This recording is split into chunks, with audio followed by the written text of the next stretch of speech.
Okay, so somebody asked me about the difference between the U.S. Senate and Congress. Um, Congress is the broader term, and then it's the U.S. Senate and the House of Representatives, and that makes up Congress. So if you're an outsider, if you're not an American and you didn't know that, that's perfectly fine. It's similar to the House of Lords in Great Britain as opposed to the House of Commons.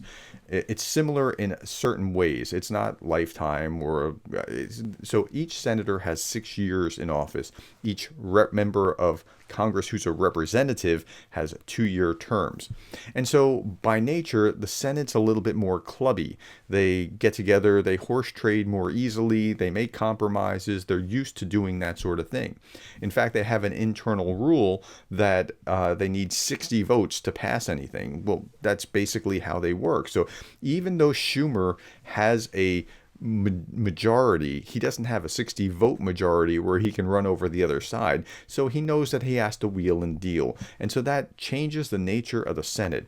It makes them, I don't want to say more moderate, but it makes them more likely to make those compromises in order to get deals done.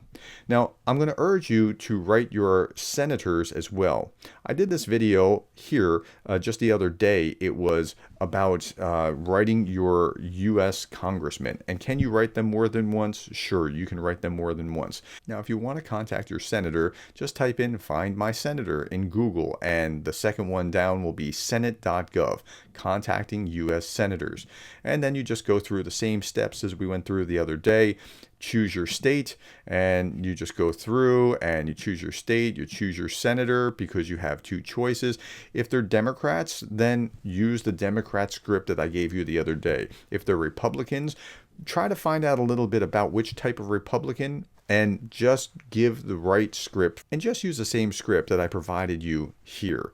Now, I'm going to urge you to watch this video if you haven't, and I need to re-emphasize, it's not so important what you say. The argument that you make, how persuasive you are in your argument, is not nearly as important as that you register your opinion that they should do X, right? That they should support Ukraine. They will be tallying those opinions, and the more that they have a particular direction can actually have an effect and sway them to move one direction or another. But this is the time because they're really working on these bills. They're really in earnest trying to work out what's going on with immigration and Ukraine and trying to get the deals done.